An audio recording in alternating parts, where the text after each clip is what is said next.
Welcome back to the Barrel Talk Podcast. We are back with another episode. We are officially into the second round of the NBA playoffs. We had a Game 1 series start their Game 1 in the second round yesterday. Had a Game 7 yesterday. Had another Game 7 over the weekend. This is going to be a kind of playoff check-in to where we're talking about all the series, what's next for all the teams that got eliminated, and then what the series look like going forward for these teams in the playoffs still remaining. But we're going to go out and start on yesterday. We're going to start with the two games yesterday, which was the Game 1 between the Cavs and the Pacers, and Game 7 between the Warriors and the Houston Rockets. But before we get into that, make sure to leave a like on the video. Subscribe to the channel if you are new.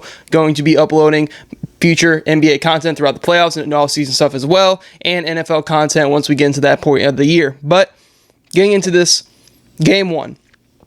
Now, a lot of teams that go on the road, especially against the 1 seed, and are able to take a game, they label it as, oh, they stole a game. The Pacers didn't steal anything. The Pacers came in there, punched the Cavs in the mouth, and took that Game 1. I know the Cavs didn't have Darius Garland, and this whole toe situation is a little bit more alarming to me after seeing more reports about it, saying that if this was the regular season, Darius Garland will be out multiple weeks. But they're optimistic he's going to be able to play in Game 2. I don't know. It's a sprained toe. I don't know how healthy a guard like Darius Garland is with how shifty and how quick he is and how he plays, how much it will affect him, but we will see in Game 2. But looking at this game, this was a perfect game for the Indiana Pacers. But I want to say perfect to where, yes, they did win this game on the road, taking back home court advantage, but a lot of people are going to be like looking at the box score, seeing that the Pacers shot 52% from 3, 93% from the free throw line, and 53% from the field against the Cavs team that has really been a top 3 to 5 defense in all of basketball all year. But you're looking at the Cavs, 9 for 38 from 3, 23% from 3, 45% from the field, 72% from the line. But I see optimism on both sides, because if you're the Cavs perspective, you're going to get Darius Garland back, which they desperately need, because Ty Jerome has had a great year. They desperately need Darius Garland if they're going to really be able to keep up with this Indiana Pacers team on a pace perspective. And then you're looking at the Indiana Pacers side, like, oh, I guarantee you they're not going to shoot 52% from 3 again. But there's also times in this game to where, yes, it didn't seem like they were missing from 3, that there's other things in this game to where I'm like, this is going to be a very interesting series. Now, when you look back at the Cavs in the first round against the Miami Heat, yes, they dog-walked them for sure, but when you look at their offensive gameplay, and it was like, well, whoever Tyler Hero is guarding, that's who we're going one-on-one with. They're going to be matchup hunting, and they tried to do this late in the game when the game was still really, really close. They tried to go at Tyrese Haliburton like they were going at Tyler Hero, and this is where I need to say that Tyrese Haliburton hate needs to stop. Against this Cleveland Cavaliers team, they try to go at him 2 straight times on offense. He got 2 back-to-back stops and then hit a dagger 3, and then he gets another stop. So he gets back-to-back stops and then hits a dagger 3 to send the game home for the Indiana Pacers. The Tyrese Haliburton hate needs to stop. In my opinion, Tyrese Haliburton is a rhythm player, and this is the closest thing that I have seen to a Steve Nash type of player in our era in the NBA. He is kind of like a taller Steve Nash, in my opinion, with how he plays in pace and how he plays with the flow of the game. He's not going to turn the ball over. I mean, look at him. He had 22 points, and he also had 13 assists, 3 rebounds. Like, the hate around Tyrese Haliburton for somebody in this game that got 3 back-to-back stops and hit a dagger 3 on the other end when they were obviously matchup hunting him, the hate in his peers saying that he's the most overrated player in the league needs to stop, because, in my opinion, all those players and peers of his that say he's the most overrated player in the league can't do what he does. There's not a lot of people in the NBA that can do what Tyrese Haliburton does. I think the hate definitely needs to stop. And when he is playing in a rhythm and a flow, he's one of the best players in basketball. He just is. He's one of the best players in basketball. I don't understand the Tyrese Haliburton hate.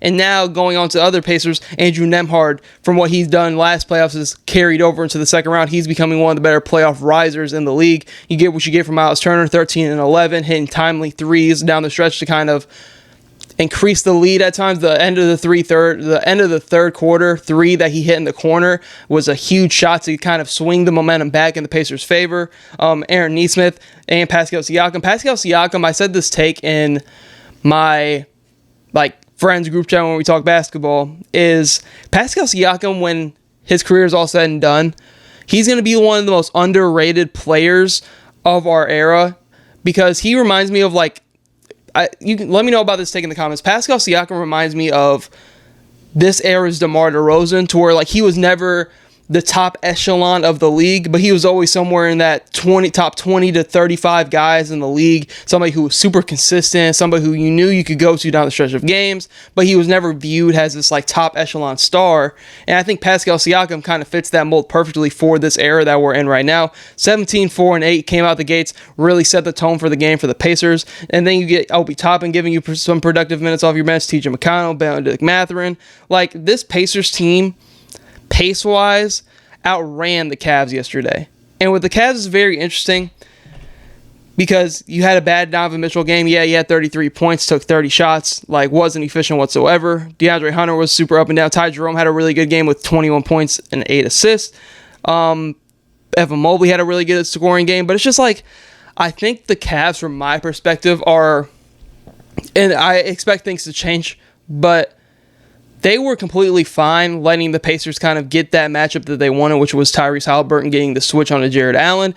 Jarrett Allen held his own at times, but if you're going to live and die with kind of Tyrese Haliburton, who was in a flow, in a rhythm this game, going one-on-one with Jarrett Allen, and you're not really sending any kind of help, I just don't think... I think this is also just something I realize with a lot of teams in the NBA is the fighting through screens, I feel like, has just gone away.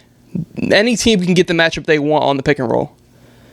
And I think if it continues to happen, it gives the Pacers an edge on how they can attack this Cleveland Cavaliers team on the offensive side of the ball, with all their ball movement and spacing as well. But if the Cavs are going to continue to just let Tyrese Haliburton play in space with Jarrett Allen one-on-one, I think it could be problems for the Cleveland Cavaliers. But just game one, I expect the Cavs to make adjustments. Darius Garland should be back in game two from reports and everything that they're saying. We'll see how he looks. But the Pacers didn't just go in here and steal this game from the Cavs. They went in there, punched them in the mouth, and took this game for them on the road. Now they have home court advantage. Now the series really gets interesting going forward.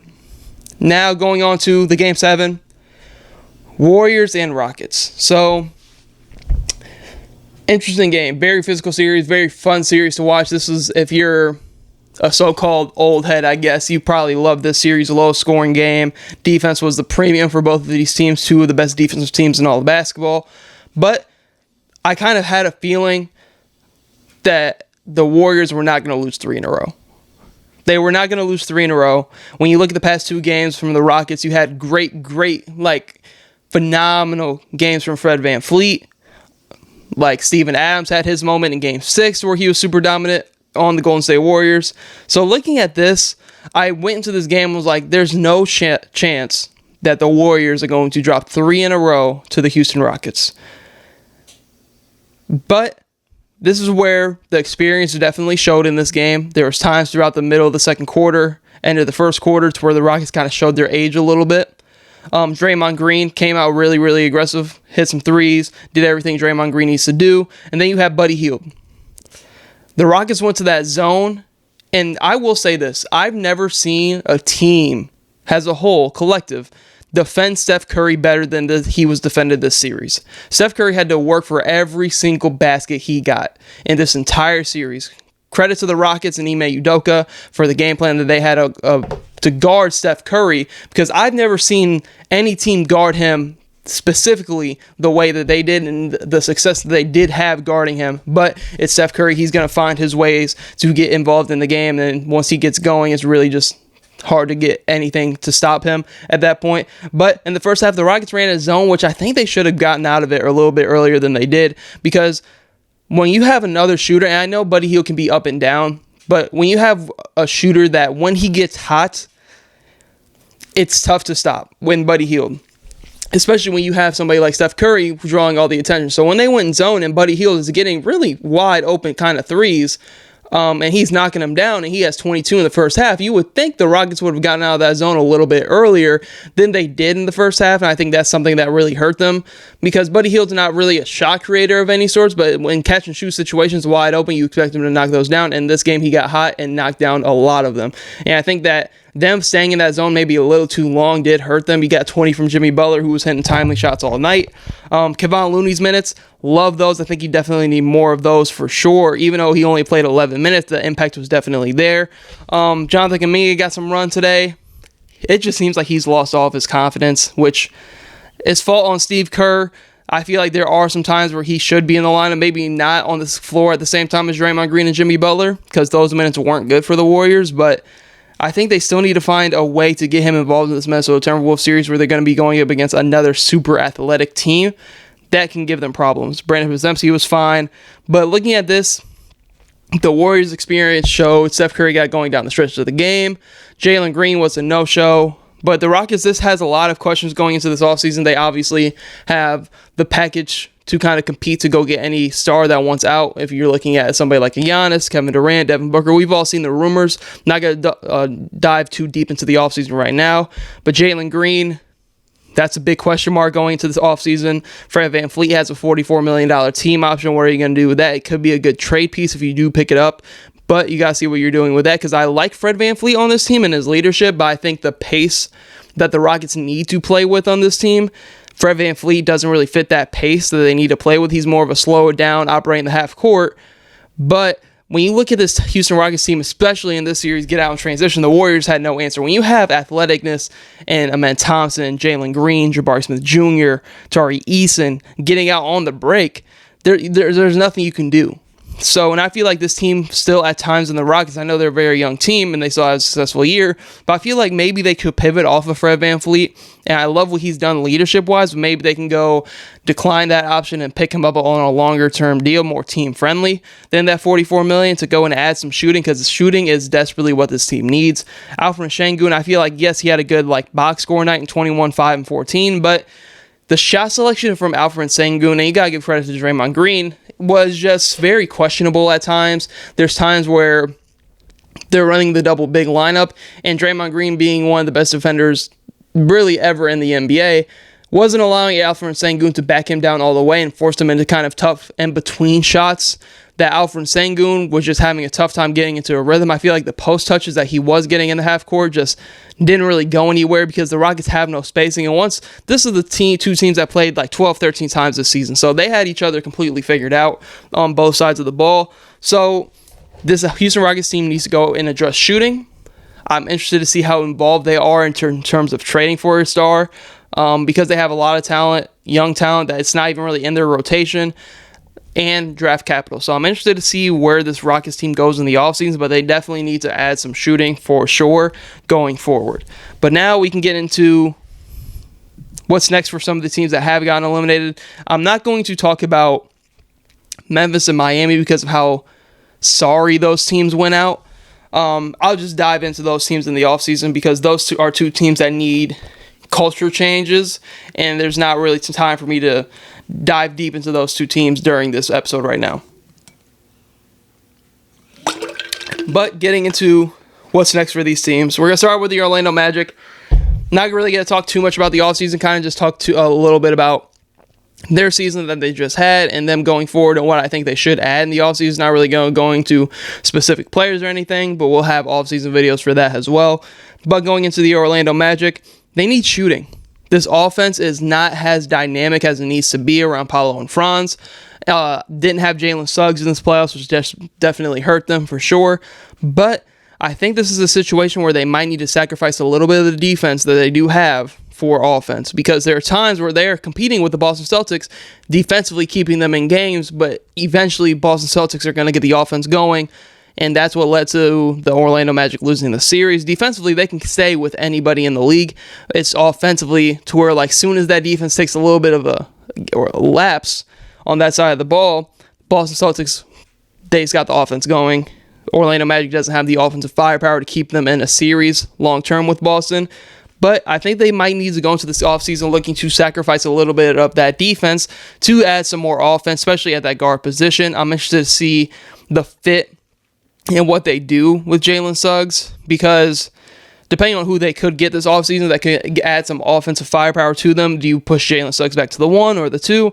Interested to see where they go down that path when they do. But for an Orlando Magic team that had a ton of injuries throughout the year, Still, I think this is a successful year. I think Paolo took a jump, especially in the back half of the year. Jalen Suggs looked good when he was healthy. Franz Wagner still had a really, really consistent year when he was healthy. But if anything, those injuries kind of led you to believe that the Orlando Magic could make a bigger time move this offseason to really improve that offense, because that's the only thing they're lacking.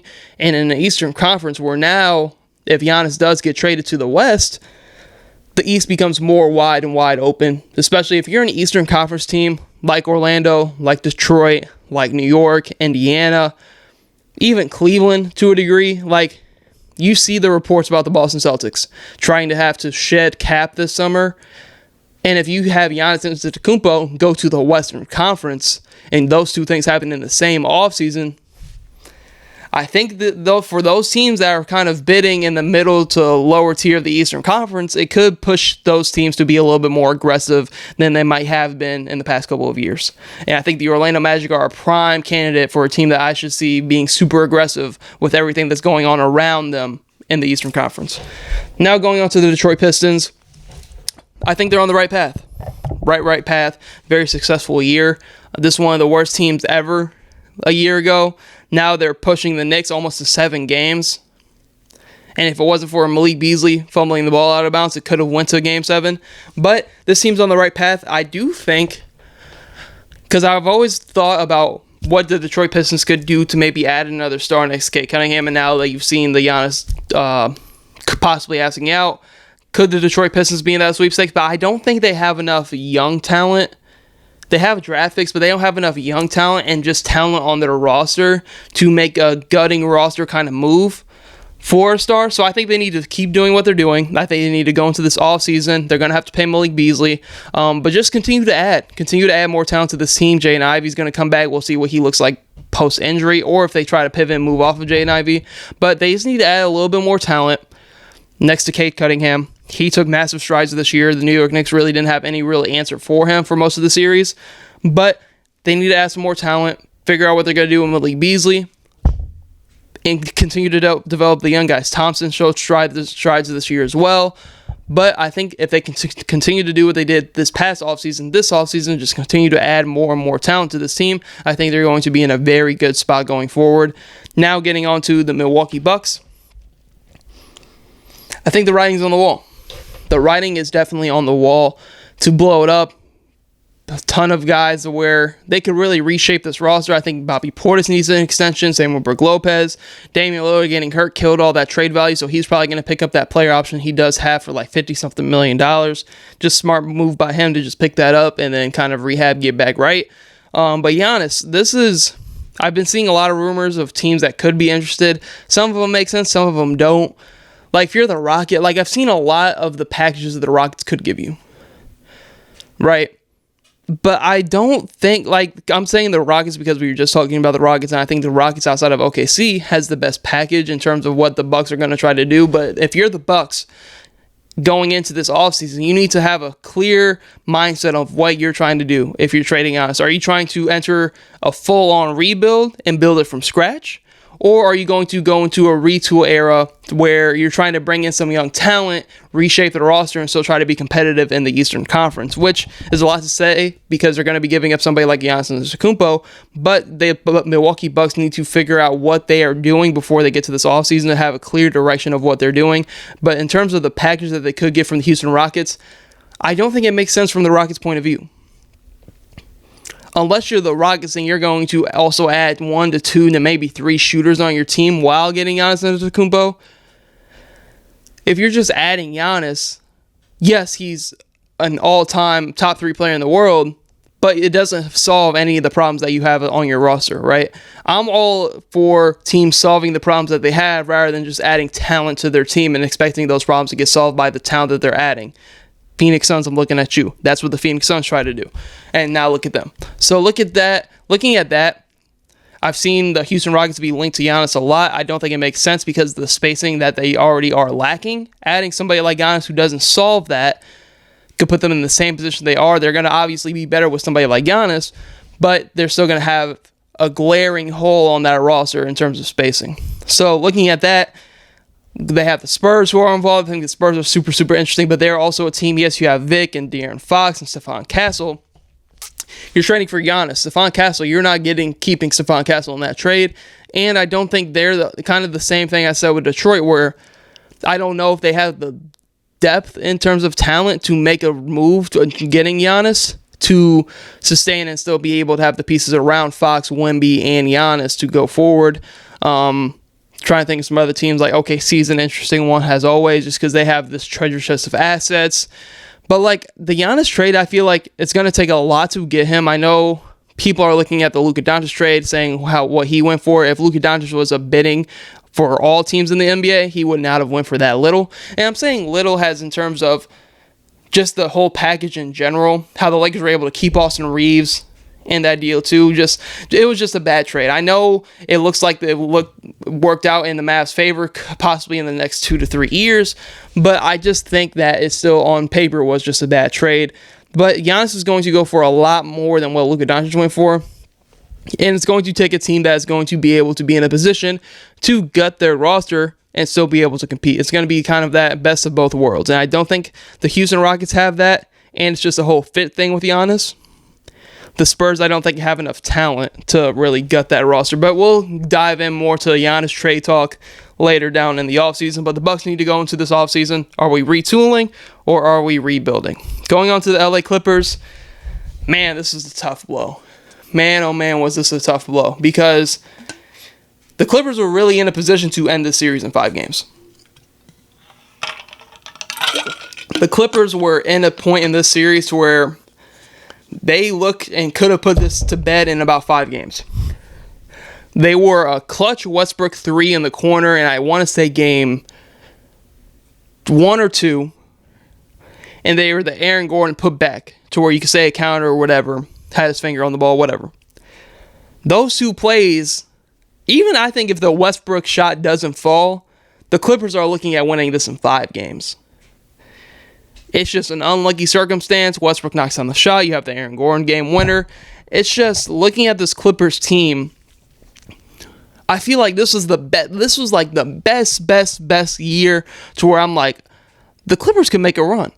You had Norman Powell giving you his best year. You had Kawhi Leonard healthy, looking better than he has in years. You have James Harden, who had a very, very good, strong year, and I feel like silenced a lot of the haters going around James Harden until he got to that Game 7. So you had a really good team. You got the best year out of Zubac, Norman Powell, and Kawhi Leonard that you've seen in years. Well coached. You have depth. You have shooting. Point of attack defenders in Derrick Jones Jr., Chris Dunn. But you run into the Denver Nuggets team that, in my opinion, has proven themselves right to get rid of Mike Malone, because they're basically coaching themselves at this point, in my opinion. So looking at that, they proved themselves right, but this Denver Nuggets team was dead in the water. Like, they were dead in the water. You had Aaron Gordon dealing with his calf thing. You had Michael Porter Jr. dealing with the shoulder thing. Jamal Murray, for I feel like the first time in a while, looked healthy, moving a little bit healthier than he has in the past couple years. Like, they just looked dead in the water, especially if you look at after, I think it was game 4, when the series was tied up 2-2. Yeah, I think the Clippers won that game 4. They just looked dead in the water. It looked like they were a team ready to pack it in for the year, ready for the offseason. But then you have the Aaron Gordon game winner. The whole momentum changed. And I feel like you got to the point where, yes, then you get to a Game 7, and Harden drops an egg. The intensity wasn't there from the Clippers from the get-go. Christian Braun had a really, really good, strong game. Nikola Jokic, and you had it in a Game 7 where Jokic didn't have his crazy Jokic-esque performance to where he had like 35, 15, and 12. Like, it wasn't that. Like, it was a team effort. Everybody was hitting shots for the Denver Nuggets. The intensity was there. I know they're at home for that Game 7, but the Clippers just came out flat. Didn't have the same intensity. They didn't match the intensity of the Denver Nuggets. That led to them going home in that Game 7. James Harden did nothing to help the narrative around him going forward. Interested to see what they do if they want to extend James Harden. I think that's still the right thing to do because he was so vital this season for them being able to have a season like this with Kawhi Leonard only playing like 30-something games. So going forward this offseason, they have a lot of good tradable contracts. I don't think they should go star hunting or anything like that, but if I'm them, I'd go get a significant backup upgrade for Zubac, because when he's off the floor, this team nosedives. Maybe get a backup guard, because somebody that could initiate offense, somebody like a Tyus Jones, for example, because Chris Dunn, yes, is a phenomenal point of attack defender, especially for opposing guards. He's not somebody that you can have initiate the offense when James Harden's out of the game. So I think maybe adding a backup point guard that can initiate offense and a backup big could really help this team going forward. I don't think it's time for them to blow it up, because you have gotten the best version of Kawhi Leonard you have in some time. So if Kawhi Leonard stays healthy for next year, I think the Clippers are going to be in this exact spot. That's the one thing I can say about the Clippers. They're still going to have chances at the apple. They're going to still have bites at the apple to possibly get over the hump, because this Clippers team is so well coached. They're a really, really good regular season team. So they just need to get over the hump in the playoffs. And I think if they make some more moves to really fine-tune this roster and Kawhi Leonard remains to stay healthy, which is always a big question, but this Clippers team is always finding themselves in a tough Western Conference to be a playoff team. Not a playing team, be a playoff team, still have bites at the apple. I think they're going to be able to be fine going forward. Even this team is getting up there in age, but I think this Clippers team, like I said, is going to be fine going forward. Now getting on to the LA Lakers. Nico Harrison looked at this series in its entirety and had a big, big smile on his face, because everything of all the reports of Luka Doncic's defensive liabilities has a team, what it does to the team with him on defense, it showed this series. Now, I was always going to give the Lakers somewhat of a grace year. First year with JJ Redick. Even though LeBron's getting up there in age, I think you got what you're going to get out of LeBron at this point in his career. Austin Reeves still shows to impress me with what he's able to do shot creation-wise. But when they traded for Luka Doncic, they weren't able to add the big, because the Mark Williams trade fell through, which really, really hurt them. You saw Rudy Gobert in that Game 7 probably have his best box score performance of his career in that Game 5 in LA. So looking at this, it's just where do they go in this offseason? Where do they pivot to? You have Austin Reeves making about $13-14 million a year.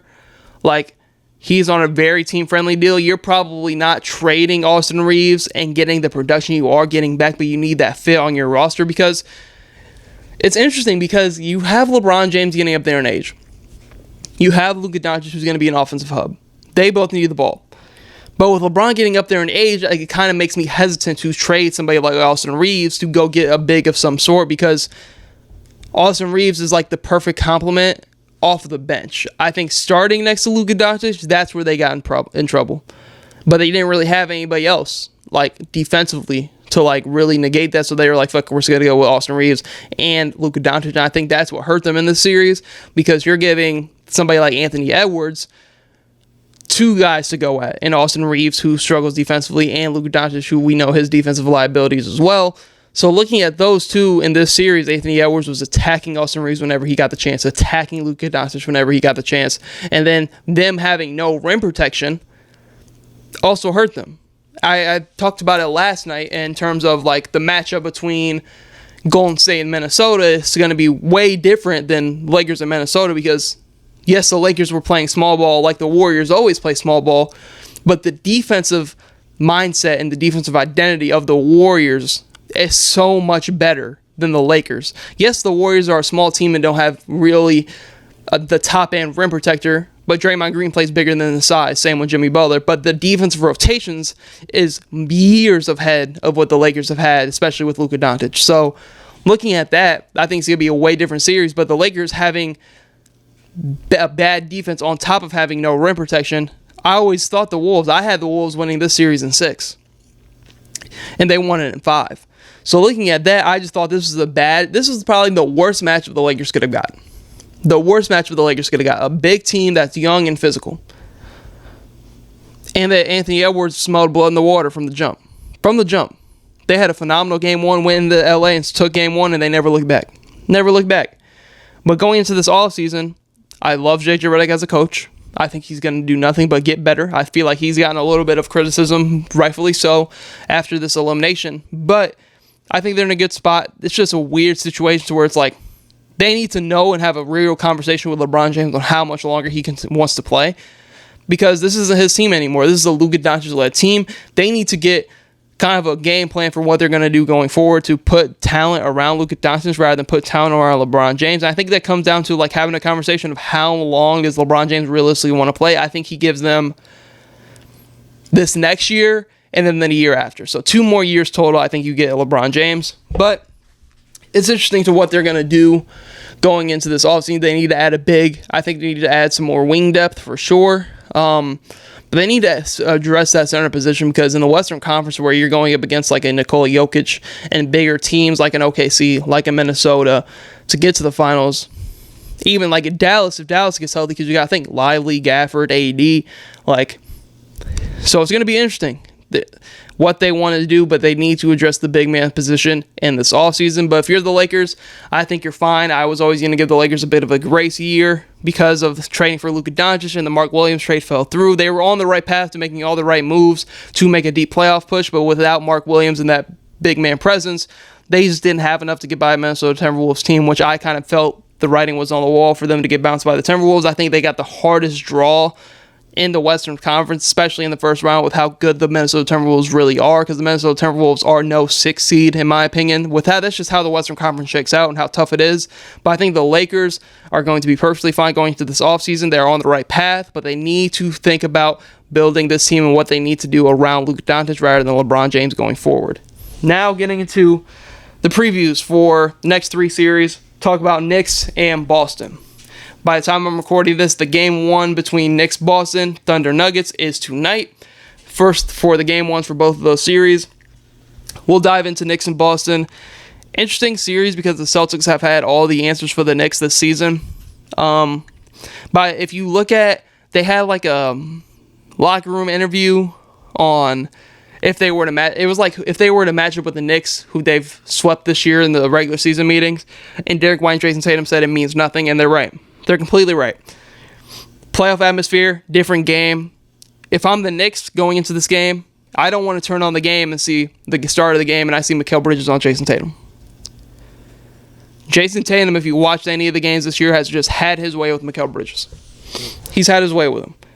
But if you go back to the last game they played in New York, Boston ended up pulling it out in overtime.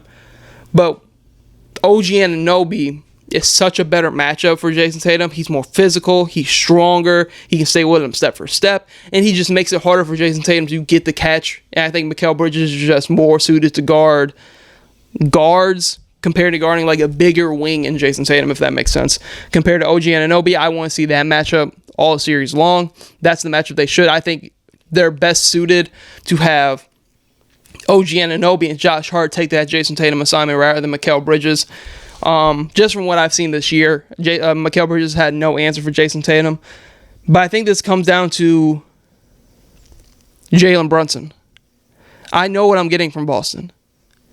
I know what I'm getting from Jason Tatum. Jason Tatum has been on, he torched Orlando. Nobody's talking about it. I know what I'm getting from Jaylen Brown. I know what I'm getting from Jrue Holiday and Derek White.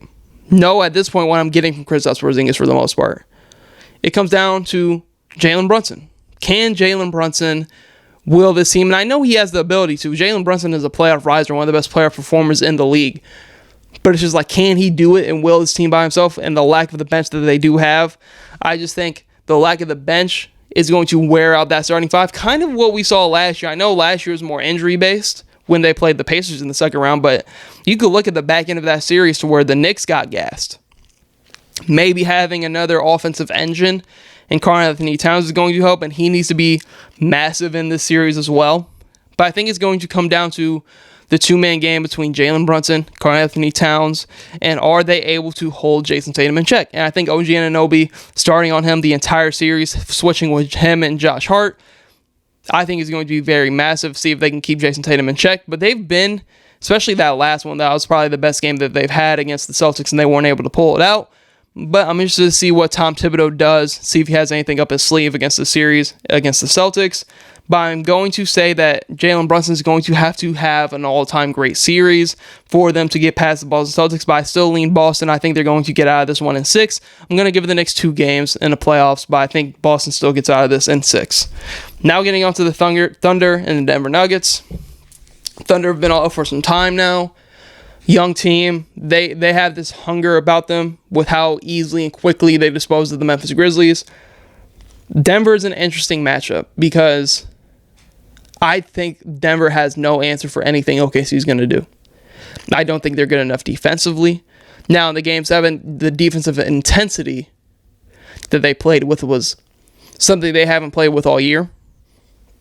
But I just think this is a bad matchup defensively. They have so many bodies they can throw on Jamal Murray when it comes to Cason Wallace, SGA, Alex Caruso, even Aaron Wiggins. Like, they have so many, Dort, so many bodies that they can throw on Jamal Murray. And now they have two bigs that can deal with Nikola Jokic and Isaiah Hartenstein. You have Chet Holmgren roaming. Michael Porter Jr. still banged up. Aaron Gordon still banged up. Like, this is just a tough ask for the Denver Nuggets, especially coming off of they just got out of that Game 7 with the Clippers 2 days ago. Now they're playing tonight against the OKC Thunder on the road. Like, I think this is just a tough matchup. Now, on paper, you have the two top MVP candidates going at it in a playoff series in the second round. I think OKC's young, hungry. I think they beat Denver at all facets of the game right now. They're better defensively. They're better offensively. Now, I'm not going to count Nikola Jokic and Jamal Murray out because we've seen them do miraculous things in the playoffs. But I'm going to go Thunder in 5. I think this is a tough matchup for the Denver Nuggets with everything that they have going on in OKC with the depth, the shooting, the defense, the ability to guard, and have multiple people that can guard, not just one point of attack defender, multiple point of attack defenders. And then it comes down to the Thunder have no answer. The Denver Nuggets have no answer for SGA. They're going to throw Christian Braun on SGA. That's not going to do it. They don't have anybody on that roster that can guard SGA or even make it tough on SGA, in my opinion. I'm interested to see. They're going to throw Westbrook on him at times, which Westbrook's defense has been better, especially one-on-one. I feel like Westbrook could possibly be, and this is crazy, their best chess piece to kind of put on SGA, but it's not going to be enough.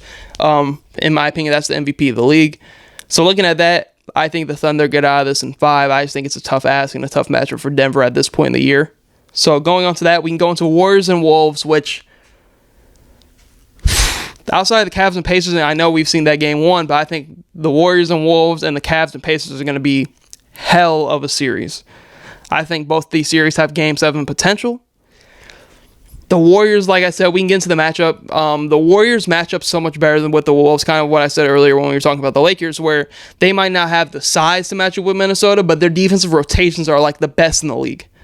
They're one of the best defensive rotating teams in the league. They don't miss a beat on that side of the ball. When you have the smarts of Draymond Green and Jimmy Butler together, you pair that when you get minutes with Kevon Looney. Steph Curry is just perfect in that system defensively, rotating. I know Steph Curry isn't the greatest one-on-one defender, but in rotations, he makes timely plays. Brandon Podziemski is a really solid defender as well. They are a timely stop team. And they have really good rotations. They don't really have the best rim protection, but they are just always seeming to be in the right position when needed. So I think that is going to help them match up with the Timberwolves' size a lot better than the Lakers did. And they don't have like a weak link like they had in like Luka Doncic to attack or like Austin Reeves to attack, really. But they are more so attacking them because they knew the rim protection backside wasn't there. You still have Draymond Green, who's one of the best vertical players in all of basketball. Like, this series is going to be very interesting. I wonder how the Warriors match up with Anthony Edwards because they don't really have anybody for that. They're probably going to go... It depends because they change their starting lineup all the time, which I think does kind of hinder and benefit them at certain points. But I have learned to not question Steve Kerr as a coach because there are a lot of things that he's done where I disagree with, and then you look out and they're winning championships. So it's like there's only so much you can say about how this Golden State Warriors team is coached. I feel like in the past couple of years, it kind of got highlighted in the Olympics was Steve Kerr's coaching style and what he does. But it finds a way to work. It finds a way to work itself out. So I'm interested to see who they put on Anthony Edwards. Gary Payton II didn't play in the Game 7 due to injury. I expect Gary Payton II to get that job to start the series, mix up with Moses Moody. I expect Jimmy Butler to possibly get some run on him as well. But it's going to be interesting to see the matchup between both because I don't see them having the same success that the Rockets did on Steph Curry in this series because of the styles of play. I think Rudy Gobert is going to be very tough to play because they're going to hunt him in the pick and roll. It depends on if Chris Finch wants to go with Naz Reid instead. I think Julius Randle is going to be a very interesting wild card in this series. Played very, very well against the Lakers. See if he can continue that. He's somebody that's been very up and down in the playoffs, but he's really found his role, his niche on this team. Donte DiVincenzo, what do they get from him off this bench? Like, is he going to be in the starting lineup? Are they going to put him on Curry to start out the series? Like, Curry's going to probably be dealing with Donte DiVincenzo, Nickeil Alexander-Walker, McDaniels. So it's going to be very interesting. I think this series is going to be very, very electric. Starts on Tuesday. Golden State coming right off the Houston Rockets series into the Minnesota Timberwolves series. Timberwolves have been off for some time now. I think it could work in the Warriors' benefits, just come right into the series and try to go punch Minnesota in the mouth like they did to the Houston Rockets in the game 1 of the first round. But it's going to be very interesting. I think we're going to see two different styles kind of make this fight, and a more bigger, athletic Minnesota Timberwolves team led by Anthony Edwards, and a more scheme-based system in the Warriors with Steph Curry. But I think this is going to be a way different series than the one that the Warriors just played. But I will say the Warriors can't have 5 to 6 minutes to where they are just no-show offensively. That's the one thing the Warriors need to clean up. I think defensively, they are very tapped and locked in. I know the Rockets aren't the best offensive team, but the rotations that I see from the Warriors defensively are some of the best I've seen in the league this year. But they can't have those offensive moments where they go 4 to 5 minutes without a bucket. But I think it's going to change because I don't think the Timberwolves are on the same level defensively as the Rockets in terms of on-ball pressure, the ability to switch. So it's going to be interesting. I think the Warriors are going to have a lot better offensive series than they just did because the Rockets, and that, like I said, the Rockets and Warriors played 12, 13 times this past year. So, like, they had them figured out. They knew exactly what they were doing. I think defensively they were super tapped in with Ime Udoka and him making up a scheme to really put this Warriors offense in hell at times. But I think it's going to be we're going to see a more productive offensive series from the Warriors because I don't think Minnesota has the personnel defensively like the Rockets did, if that makes sense. So, in my opinion, I'm going to lean Minnesota later in this. I think it's going to be a long series. I think it's going to go 6 or 7 games. I'm going to lean Minnesota.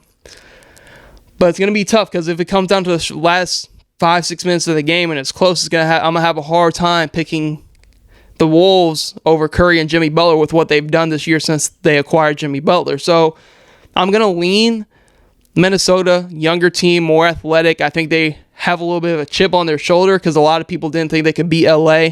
Anthony Edwards is kind of on this like legend killer kind of run in this playoffs after beating KD last year, Jokic last year, beat Bron this year, could be Steph Curry this year. So it's going to be interesting to see. I think this is going to be this series and the Cavs-Pacers series. I think is going to be very, very fun to watch. But I'm going to lean the Minnesota Timberwolves. But I know I made a clip when I talked about my playoff predictions. I said one of the Warriors, Clippers, and Wolves will get to the conference finals, and it's proving myself right. One of these teams is going to go to the conference finals.